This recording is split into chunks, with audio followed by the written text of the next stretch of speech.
Hi friends, कैसे हैं आप लोग। मेरा नाम Hariom Gupta. Welcome to HG all information. तो आई होप आप लोग अच्छे होंगे। तो फ्रेंड्स, यह पार्ट 10 है केमिस्ट्री का। और आज ही मैंने इंपॉर्टेंट क्वेश्चन 30 क्वेश्चन सेलेक्ट किए हैं। वैसे तो मैंने सभी चैप्टर के और सभी सब्जेक्ट, तीनों सब्जेक्ट में सभी क्वेश्चन लगभग सभी चैप्टर से कराई दिए हैं। तो आज मैंने बिलियन वाले चैप्टर से, मतलब सॉल्यूशन वाले चैप्टर से पूरे क्वेश्चन उठा लिए हैं। मतलब कि जितने भी इम्पोर्टेंट हो सकते थे बिलियन वाले चैप्टर से। शायद दूसरा लेसन है केमिस्ट्री में 12th में। तो इसमें से अगर आप लोग ये वीडियो को अंत तक देख लेते हैं एंड ध्यान से, तो आपको कोई और वीडियो देखने की ज़रूरत नहीं पड़ेगी, क्योंकि इसमें मैंने सारे मतलब क्वेश्चन जो भी बिलियन वाले चैप्टर से आ सकते थे मैंने सब कवर कर लिए। ठीक है, तो आप लोग ध्यान से देखो। अब चैप्टर वाइज ही हो सकता है चले, क्योंकि जितने इंपॉर्टेंट क्वेश्चन थे मुझे डर था कि एग्ज़ाम कहीं आप लोगों का जल्दी ना हो जाए, इसलिए मैंने सभी चैप्टर्स कुछ न कुछ क्वेश्चन पहले ही करा दिए थे। लेकिन अभी भी कुछ टाइम है, तो मैं सोच रहा हूँ कि आपके मतलब जो भी क्वेश्चन है वो सभी चैप्टर वाइज चले तो ज़्यादा बेटर रहेगा। ठीक है, तो मैंने आज बिलियन वाले चैप्टर से सभी क्वेश्चन लिए हैं एंड अब इसमें मतलब 30 क्वेश्चन हैं और इम्पॉर्टेंट तो सभी हैं। ठीक है, जो अगर आ सकता है तो ऐसे में से आ सकता है एंड आ सकता है बाहर से भी, कुछ कहा नहीं जा सकता, बट पूरी कोशिश करेंगे हम इसी वीडियो में सब समझने के लिए। तो चलिए देखते हैं क्वेश्चन नंबर 1 को। तो क्वेश्चन नंबर 1 है फ्रेंड्स, समांगी मिश्रण के लिए निम्न में से कौन सा कथन सही नहीं है। समांगी मिश्रण के लिए निम्न में से कौन सा कथन सही नहीं है। तो जो फ्रेंड्स समांगी मिश्रण है, इनमें से कौन सा कथन नहीं है, तो इन चारों कथनों को आप लोग पढ़िए। बाकी इसका सही आंसर हो जाएगा ऑप्शन नंबर डी। क्या हो जाएगा? ऑप्शन नंबर डी, जो कि इसमें सदैव विलय और विलायक होता है। क्या आ जाएगा? इसमें सदैव विलय और विलायक होता है। तो इसमें से कथन सही नहीं है। बाकी ये तीनों कथन सही हैं। इन सबको हम भी थोड़ा थोड़ा देख लेते हैं। ये संपूर्ण मिश्रण में एक समान रहते हैं और ये संपूर्ण मिश्रण में समान भौतिक गुणधर्म रखते हैं। एंड तीसरा है, ये संपूर्ण मिश्रण में समान रासायनिक गुणधर्म रखते हैं। ठीक है, एक क्वेश्चन मतलब इसका जो ये तीनों गुण इसके अंदर समांगी मिश्रण में पाए जाते हैं। बाकी इसका सही आंसर है जो इस क्वेश्चन का, वो हो जाएगा डी, इनमें सदैव विलय और विलायक होता है। ठीक है, चलो क्वेश्चन नंबर 2 को देखते हैं। क्वेश्चन नंबर 2 है, निम्न में से कौन सा विलयन का उदाहरण नहीं है। निम्न में से कौन सा विलयन का उदाहरण नहीं है। तो 4 ऑप्शन है, वायु, तांबा, पारद मिश्रण जिसे अमलगम भी बोलते हैं, एंड जल में बेंजीन। तो इनमें से कौन सा विलयन का उदाहरण नहीं है। तो इसका सही आंसर है ऑप्शन नंबर डी, जल में बेंजीन। क्या हो जाएगा? जल में बेंजीन जो है वो कोई विलयन का उदाहरण नहीं है। ठीक है, क्वेश्चन नंबर 3 है, सुक्रोज के 18 ग्राम जल के 162 ग्राम में घुलनशील है, विलयन के भार प्रतिशतता की गणना कीजिए। तो फ्रेंड्स, ये तो क्वेश्चन है, इससे आप लोग हल करना तो ज़्यादा बेटर रहेगा। आप लोग नोट कर लो इसको अपने कॉपी पे। तो इसे हल कर लेना एक बार अपने से। बाकी इसका सही आंसर है ऑप्शन नंबर बी, 10%। इसका सही आंसर क्या होगा? 10% होगा। क्वेश्चन नंबर 4 है, 5 मोल HCl के 750 मिली को 2 ml HC1 के 250 मिली के साथ मिश्रित करने पर विलयन की मोलरता प्राप्त होगी। तो यहाँ पे क्वेश्चन को समझो। 5 मोल HCl, ठीक है, और 750 मिली को 2 मोल HCl के 250, यहाँ पे यल रहेगा यार, HCl के 250 मिली के साथ मिश्रित करने पर विलयन की मोलरता प्राप्त होगी। तो कितनी मोलरता प्राप्त होगी? तो इसका सही आंसर हो जाएगा ऑप्शन नंबर ए, 0.875 मोल। कितना होगा? 0.875। ठीक है, क्वेश्चन नंबर 5 है, सांद्रता पद जो तापमान में स्वतंत्र निर्भर नहीं करता है। सांद्रता पद जो तापमान में स्वतंत्र निर्भर नहीं करता। तो कौन सा सांद्रता पद है फ्रेंड्स जो कि स्वतंत्र निर्भर नहीं करता है। तो इसका सही आंसर है ऑप्शन नंबर ए, मूल अंश और मोललता। क्या हो जाएगा? मूल अंश मोललता, जो कि सांद्रता पद को तापमान में स्वतंत्र पर निर्भर नहीं करता है। ठीक है, क्वेश्चन नंबर 6 है, 15 ग्राम सुक्रोज को 50 मिली जल में घोला जाता है और विलयन की सतह पर कुछ दाब डाला जाता है, तो इसका परिणाम होगा। तो क्वेश्चन को भी यहाँ समझो। 15 ग्राम सुक्रोज, ठीक है, 15 ग्राम सुक्रोज को 50 ml जल में घोला जाता है और विलयन की सतह पर कुछ दाब डाला जाता है। क्या डाला जाता है? कुछ दाब डाला जाता है। तो इसका प्रतिशत इसका परिणाम क्या होगा, ठीक है, इसका परिणाम होगा। तो इसका सही आंसर हो जाएगा ऑप्शन नंबर डी। क्या हो जाएगा, ऑप्शन नंबर विलयता पर कोई प्रभाव नहीं पड़ेगा, ठीक है। क्वेश्चन घुमाने के लिए कभी कभी ऐसे क्वेश्चन आ जाते हैं, तो आप लोग ध्यान से इसे देखना। क्वेश्चन नंबर 7 है, जल में उपस्थित नाइट्रोजन की सांद्रता की गणना कीजिए, यह जानते हुए कि तापमान 25 डिग्री सी, कुल दाब 1 एटीएम और नाइट्रोजन का मोल अंश 0.78 है। नाइट्रोजन के लिए KH बराबर 0.42 इंटू 107 मोल HCl है। तो यहाँ पे फ्रेंड्स क्वेश्चन को आप लोग एक बार ध्यान से पढ़ लो। इसमें दिया क्या है, जल में उपस्थित नाइट्रोजन, क्या जल में उपस्थित नाइट्रोजन की सांद्रता की गणना करना है एंड यह जानते हुए कि 25 डिग्री सी पर कुल दाब 1 एटीएम और नाइट्रोजन का मोल अंश 0.78 है। तो यहाँ पे इसका कुछ मान वगैरह दिया है। बाकी इसको हल करने पे इसका सही आंसर हो जाएगा ऑप्शन नंबर सी। क्या हो जाएगा, ऑप्शन नंबर सी। 4.99 इंटू या गुणे 104 मोल। क्वेश्चन नंबर 8 है, निम्न में से कौन सा कथन सत्य नहीं है। निम्न में से कौन सा कथन सत्य नहीं है। तो यहाँ पे ऐसे भी क्वेश्चन आ सकते हैं फ्रेंड्स, तो इनमें पहले आप सभी कथनों को पढ़िए और कौन सा सत्य नहीं यही बताना है। तो इसका सही आंसर हो जाएगा ऑप्शन नंबर बी। क्या हो जाएगा, बी, जो कि सत्य नहीं है। क्या है, गोताखोरों के शरीर में झुकाव के निर्माण के लिए निम्न सतही दबाव उत्तरदायी होता है। ये क्वेश्चन क्या है, सॉरी ये ऑप्शन क्या है, ये सत्य नहीं है। बाकी ये सभी ऑप्शन सत्य हैं, इनको भी हम थोड़ा थोड़ा पढ़ लेते हैं। पहला है, दाब समुद्र की सतह की तुलना में जल के नीचे अधिक होता है। क्या होता है, दाब समुद्र की सतह की तुलना में जल के नीचे अधिक होता है। एक कथन भी सही है।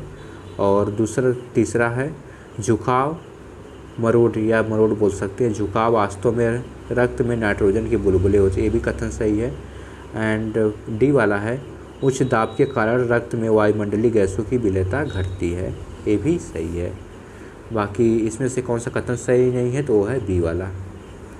चलो नेक्स्ट क्वेश्चन देखते हैं। क्वेश्चन नंबर 9 है, गोताखोरों द्वारा प्रयोग में लाए जाने वाले पात्र में गैसों का संगठन क्या होगा। गोताखोरों द्वारा उपयोग में लाए जाने वाले पात्र में गैसों का संगठन क्या होगा। तो इसका सही आंसर है ऑप्शन नंबर बी। इसका संगठन क्या होगा, option number B. 11.7% helium, 56.2% nitrogen and 32.1% oxygen, ठीक है। तो ये वाला थोड़ा पॉइंट याद रख लेना आप लोग कि 11.7%, 56.2%, 32.1% हीलियम, नाइट्रोजन एंड ऑक्सीजन, ठीक है। क्वेश्चन नंबर 10 है, आप लोग ध्यान से देखो। ये सभी क्वेश्चन विलयन वाले चैप्टर से मैंने लिए हैं और इम्पॉर्टेंट भी हैं, क्योंकि वो क्वेश्चन तो बहुत सारे MCQs उठ रहे थे। अगर बनाने लगो तो कम से कम 100+ जाएंगे MCQs। बट जो इम्पोर्टेंट थे कि एग्ज़ाम में हाँ इसी बेस पे आ सकता है, क्योंकि मैंने पर्सनली एग्ज़ाम दिया है तो मुझे अंदाज़ा है कैसे क्वेश्चन आते हैं। तो आप लोग ध्यान से देखो, सेम ऐसे ही क्वेश्चन आते हैं। हाँ, थोड़ा घुमा दिया जाता है। बाकी ये सभी आप पढ़े रहोगे तो आपको फार्मेसी में बहुत हेल्प करेगा, क्योंकि अभी आप यहाँ पे पढ़ रहे हो विलयन, वहाँ पे जाके आप सोल्यूशन पढ़ोगे एनालिसिस में, फार्मास्यूटिकल एनालिसिस में फर्स्ट सेमेस्टर में, तो काफ़ी हेल्प करेगा आपको। मोलारिटी, ठीक है। तो क्वेश्चन नंबर 10 है, एक आदर्श द्विघटकी विलयन के शुद्ध द्रव घटक A और B के लिए वाष्पदाब क्रमशः PA है। यदि घटक A का मोल अंश XA है तो विलयन का कुल दाब क्या होगा। क्वेश्चन नंबर 10 है, एक आदर्श द्विघटकी विलयन के शुद्ध द्रव घटक A और B के लिए वाष्पदाब क्रमशः PA है। यदि घटक A का मोल अंश XA है तो विलयन का कुल दाब कितना होगा। तो इसका कुल दाब कितना होगा, तो इसका सही आंसर है option number D, PB + CA and कोष्टक में PA - PB, ये इसका कुल दाब होगा, option number D. Next question है, क्वेश्चन नंबर 11 है, विलयन का एक घटक राउल्ट के नियम का पालन 0 x1 1 परास पे रहता है तो दूसरा घटक राउल्ट के नियम का पालन निम्न परास पे करता है तो x2 है। तो x2 क्या हो जाएगा, तो इसका सही आंसर है option number D, 0s into या गुणे 251। ठीक है, सॉरी यहाँ पे 251 ही पॉइंट रहेगा। ठीक है, यहाँ पे पॉइंट लगा लेना तुम लोग। क्या हो जाएगा, 0s इंटू 2.51 पर आंसर हो जाएगा। तो फ्रेंड्स इस क्वेश्चन को आप लोग पढ़ लेना। हाँ, थोड़े से क्वेश्चन हल्के से आज टफ हैं, बट क्या करें, लेना पड़ता है इन सभी क्वेश्चन को भी। क्वेश्चन नंबर 12 है, 40 डिग्री सी पर शुद्ध द्रवों के बेंजीन और टॉल्यूइन का वाष्प दाब क्रमशः 160 mmHg तथा 60 mmHg है। 160 mmHg तथा 60 mm, यहाँ पे ध्यान देना। क्वेश्चन को मैं एक बार और पढ़ता हूँ। 40 डिग्री पर शुद्ध द्रवों के बेंजीन टॉल्यूइन का वाष्प दाब 160 mmHg तथा 60 mmHg है। समान ताप पर दोनों द्रवों के सममोलर विलयन का वाष्प दाब आदर्श विलयन मानते हुए होना चाहिए। तो कितना होना चाहिए, तो इसका सही आंसर है ऑप्शन नंबर बी, 110 mmHg। कितना होना चाहिए, 110 mmHg। क्वेश्चन नंबर 13 है, 300 केल्विन ताप पर शुद्ध द्रवों ए और बी का तो वाष्प दाब क्रमशः 150 mmHg है और 100 mmHg है। इसी ताप पर ए और बी के सममोलर द्रव मिश्रण का बी का वाष्प मिश्रण में मोल अंश कितना होगा। तो सेम ऊपर वाले क्वेश्चन जैसा है, बाकी इसका सही आंसर हो जाएगा ऑप्शन नंबर डी, 0.4। कितना होगा मोलर अंश, 0.4 हो जाएगा। क्वेश्चन नंबर 14 है, निम्न चित्र के लिए सही कथन की विवेचना कीजिए। तो फ्रेंड ये चित्र है, आप लोग ध्यान से देख लो और इसकी विवेचना करो और इसके ऑप्शन क्या हैं। बाकी पहले इस फिगर को आप लोग पूरा ध्यान से देख लो। क्या है, एक में है शुद्ध विलायक और दूसरे में है विलायक का मोल एंड विलेय का मोल। ठीक है, और बाकी ऑप्शन इसके देख लेते हैं, विवेचना करना है।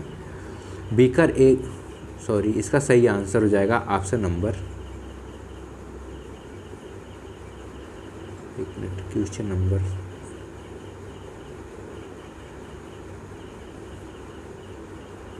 सही आंसर है ऑप्शन नंबर 1 हो जाएगा। बीकर ए के विलयन का वाष्प दाब बीकर बी से अधिक होगा। क्या हो जाएगा, बीकर ए के विलयन का वाष्प दाब बीकर बी से अधिक हो जाए। तो जो बीकर ए है फ्रेंड्स, इसका जो विलयन का वाष्प दाब है वह बीकर बी से अधिक होगा। ठीक है, इसका इससे अधिक होगा। तो ऐसे क्वेश्चन बहुत कम ही पूछे जाते हैं, बट पूछ लिए जाते हैं। ज़्यादातर बायोलॉजी में आपको फिगर देते हैं, बट बहुत रेयर में। ठीक है, तो ऐसे क्वेश्चन पे आप लोग ज़्यादा ध्यान नहीं दोगे तो भी चल जाएगा, कंफ्यूज मत होना फिगर वगैरह देखकर, मेरा मतलब वही फिगर ही। क्वेश्चन नंबर 15 है, आदर्श गैस के लिए निम्नलिखित में से कौन सा विकल्प सही नहीं है। आदर्श विलयन के लिए निम्नलिखित में से कौन सा विकल्प सही नहीं है। तो इसका सही आंसर हो जाएगा ऑप्शन नंबर डी, AH बराबर 0 एंड AB नॉट बराबर 0। ठीक है, जो कि आदर्श विलयन के लिए निम्नलिखित में से कौन सा विकल्प सही नहीं है। ये विकल्प बिल्कुल सही नहीं है और इसका सही आंसर यही है। क्वेश्चन नंबर 16 है, ब्रोमो एथेन और क्लोरो एथेन का विलयन ये सभी सांद्रताओं पर राउल्ट के नियम का पालन करते हैं। क्वेश्चन नंबर 16 है, bromo ethane and chloro ethane का विलयन। तो फ्रेंड्स ये ऑप्शन में ही आ गया है, जो ए वाला यहाँ पे है। ठीक है, यहाँ पे ऐसे पर समझते हैं, ये पूरा ऑप्शन है। सॉरी एक मिनट, यहाँ से लेके यहाँ तक ऑप्शन है। क्वेश्चन बस इतना ही है, ब्रोमो एथेन और क्लोरो एथेन का विलयन तो क्या होता है। तो इसका सही आंसर है ऑप्शन नंबर ए, सभी सांद्रताओं पर राउल्ट के नियम का पालन करते हैं। ब्रोमो एथेन और क्लोरो एथेन का विलयन क्या करते हैं, सभी सांद्रताओं पर राउल्ट के नियम का पालन करते हैं। क्वेश्चन नंबर 17 है, गलत कथन को चुनिए। तो इस कथनों को फ्रेंड्स पढ़ लीजिए। इसमें क्वेश्चन नंबर 17 में 4 ऑप्शन दिए गए हैं, कौन सा कथन गलत है। तो इसका सही आंसर है ऑप्शन नंबर सी, क्या हो जाएगा, सी क्या है, फिनाल ए एनिलीन बी के विलयन में A- और B- की अन्योन क्रियाएं AB जैसे फिनाल और एनिलीन की अन्योन क्रिया की तुलना में प्रबल होती है। ये कथन क्या है? ये गलत है। ठीक है, बाकी जो सभी ऑप्शन है सभी सही है, सभी मतलब जो भी कथन है सभी सही हैं। इनको भी हम लोग पढ़ लेते हैं, क्या पता आ जाए। क्लोरोफॉर्म और एसीटोन का विलयन राउल्ट के नियम के ऋणात्मक विचलन दर्शाता है। ये भी कथन सही है। क्लोरोफॉर्म और एसीटोन विलयन राउल्ट के नियम के ऋणात्मक विचलन को दर्शाता है। किस विलयन को? ऋणात्मक विचलन को। और क्वेश्चन नंबर 2 है एथेनॉल और एसीटोन का विलयन राउल्ट के नियम का ऋणात्मक विचलन दर्शाता है। ठीक है, ये भी सही है। बाकी सी वाला ऑप्शन जो है वो गलत है। बाकी क्वेश्चन का तो सही हो जाएगा, बट यहाँ पे गलत है ऑप्शन में। बाकी डी है स्थिर क्वांथी नियत क्वाथांकी मिश्रण होते हैं, इनको स्थिर क्वांथी आसवन से पृथक किया जा सकता है या किया जाता है। ठीक है। क्वेश्चन नंबर 18 है निम्न में से स्थिर क्वांथी मिश्रण है। निम्न में से स्थिर क्वांथी मिश्रण है, तो इसमें से कौन सा स्थिर क्वांथी मिश्रण है? तो इसका सही आंसर है ऑप्शन नंबर ए।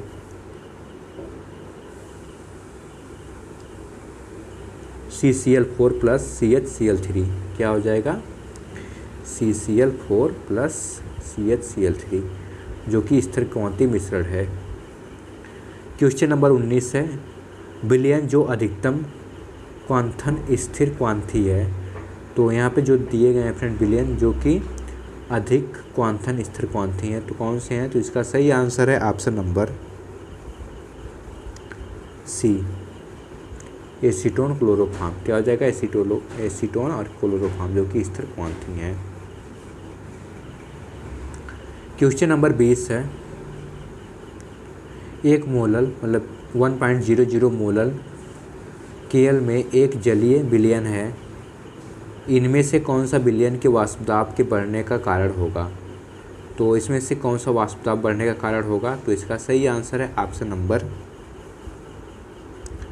ए जल का योग। क्या हो जाएगा? जल का योग जो कि वाष्प दाब को बढ़ाने का कारण होगा। वाष्प दाब वाइपर प्रेशर। क्वेश्चन नंबर 21 है 100 डिग्री C पर एक अवाष्पशील वैद्युत अनअवघट्य के 1 मोल जलीय विलयन का वाष्प दाब का अवनमन होगा। क्वेश्चन नंबर 100 है फ्रेंड, सॉरी 21 है।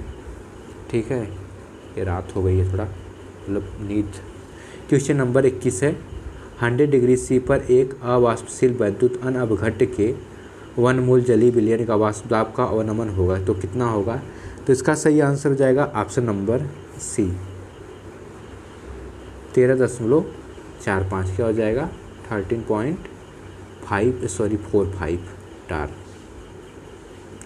क्वेश्चन नंबर 22 है यदि एक निश्चित ताप पर शुद्ध जल का वाष्प दाब 25 mmHg है और अत्यधिक तनु जलीय यूरिया विलयन का वाष्प दाब 24.5 mmHg है, तो विलयन की मोललता होगी या मोललता है तो कितनी होगी?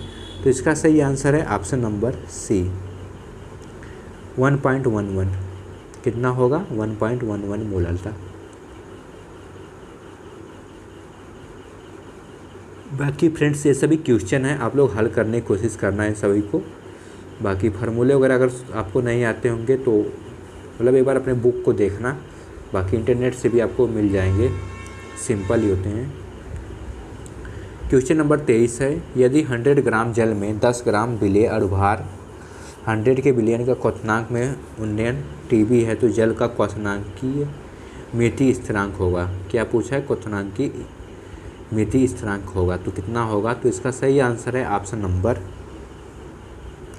सी 4 TB। कितना स्थिरांक होगा? 4 TB। क्वेश्चन नंबर 24 है हिमांक में अवनमन के दौरान अणुओं के बीच एक समान स्थापित होता है। हिमांक में अवनमन के दौरान अणुओं के बीच एक साम्य स्थापित होता है, कौन सा साम्य स्थापित होता है? तो इसका सही आंसर है ऑप्शन नंबर ए द्रव विलायक और ठोस विलायक। क्या हो जाएगा? द्रव विलायक और ठोस विलायक जो कि साम्य स्थापित होता है। क्वेश्चन नंबर 25 है 4 सममोलर जलीय विलयन के क्वथनांकों का क्रम C is greater than B greater than A greater than D है तो इनके हिमांकों का सही क्रम है। तो इसका सही क्रम क्या हो जाएगा? तो इसका सही आंसर है ऑप्शन नंबर सी। सही क्रम क्या हो जाएगा? Option number C. आप लोग देख लो। बाकी चलो नेक्स्ट क्वेश्चन देखते हैं। क्वेश्चन नंबर 26 है, दिए गए ताप पर एक पदार्थ के सांद्रित विलयन का परासरण दाब है या प्रसारण दाब है होगा कितना होगा, यही बताना है। दिए गए ताप पर एक पदार्थ के सांद्रित विलयन का परासरण दाब, तो इसका परासरण दाब कितना होगा? तो इसका सही आंसर है ऑप्शन नंबर 1, तनु विलयन से अधिक होता है। कितना होता है? तनु विलयन से अधिक होता है। क्वेश्चन नंबर 27 है, विलयन ए, बी, सी और डी क्रम से 0.1 मोल ग्लूकोज, 0.05 मोल NaCl, 0.05 मोल BaCl, 2 BaCl2 और 0.1 मोल AlCl3 है। निम्न में से कौन सा युग्म समपरासर्री है? तो इनमें से कौन सा युग्म समपरासर्री है? बाकी थोड़ा टिपिकल क्वेश्चन है फ्रेंड्स, इनको थोड़ा ध्यान से आप लोग देखो, ठीक है। ऐसे का क्वेश्चन मिल जाएंगे आपको एग्जाम में, तो अगर आता होगा तो आप लोग सही से करना। बाकी 10 क्वेश्चन एक्स्ट्रा दिए होते हैं तो उन पर ध्यान लगाना, टाइम ज़्यादा मत कंज्यूम करना, 1 मिनट मिलता है। बाकी इसका सही आंसर है ऑप्शन नंबर ए और बी। क्या हो जाएगा? ए और बी।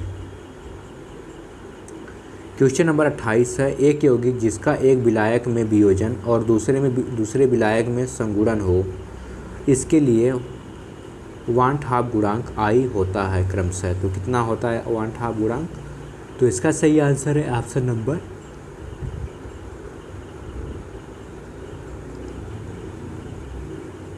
डी, 1 से अधिक और 1 से कम। क्या होता है? 1 से अधिक और 1 से कम। क्वेश्चन नंबर 29 है, निम्न में से किसका हिमांक निम्नतम है? निम्न में से किसका हिमांक निम्नतम है? तो इसका सही आंसर है ऑप्शन नंबर सी, 1% CaCl2, जिसका हिमांक निम्नतम है इन चारों में से। क्वेश्चन नंबर 30 भी है और इस वीडियो का लास्ट क्वेश्चन भी है, तो ध्यान से देखना। जल के लिए हिमांक अवनमन स्थिरांक 1.86 या 1.86 डिग्री सी मोलल मोलल 1 है। यदि 500 ग्राम Na2CO4 45.0 ग्राम H2O में घुलित हो तो हिमांक 3.82 डिग्री सी से परावर्तित हो जाता है। Na2SO4 के लिवांट हाफ गुणांक की गणना कीजिए। लिवांट हाफ गुणांक की गणना करना है, तो इसका सही आंसर हो जाएगा ऑप्शन नंबर सी। कितना होगा? 2.63। क्या हो जाएगा? 2.63। बाकी क्वेश्चन थोड़ा पढ़ना फ्रेंड्स, ये सभी थोड़ा क्वेश्चन टाइप है, मतलब एक सवाल टाइप है। तो ऐसे क्वेश्चन तो आपको कम एग्जाम मिलते हैं, बट मिल जाते हैं कभी कभी, तो वहाँ पे आपको ऑप्शन मिलेगा हल करने का, आपको कागज़ पेन भी मिल जाएगा वहाँ पे। तो पेपर पेज पे आप लोग हल करना, अगर आप लोग फार्मूले वगैरह अच्छे से रटे हो या याद है। बाकी प्रैक्टिस करते रहो एंड एक एक चैप्टर से ऐसे भी क्वेश्चन देखते रहो। तो फ्रेंड्स ये थे 30 क्वेश्चन जो मैंने बिलियन वाले चैप्टर से पूरे कवर कर दिए। अब शायद ही कोई क्वेश्चन ऐसा हो जो कि छूटा हो, बाकी आप लोग बताना कि क्या इस चैप्टर से और भी क्वेश्चन आने चाहिए। बाकी मैंने तो पूरी कोशिश कर दी है, अब शायद ही बचा हो कोई क्वेश्चन। बाकी अब देखते हैं, तो नेक्स्ट चैप्टर से नेक्स्ट क्वेश्चन लेंगे। बाकी अपनी तैयारी करते रहो एंड अपने दोस्तों के साथ ये वीडियो ज़रूर शेयर करना, जो लोग भी एंट्रेंस एग्जाम की प्रिपरेशन कर रहे हैं। बाकी मिलते हैं नेक्स्ट वीडियो में नेक्स्ट पार्ट के साथ, तब तक के लिए जय हिंद।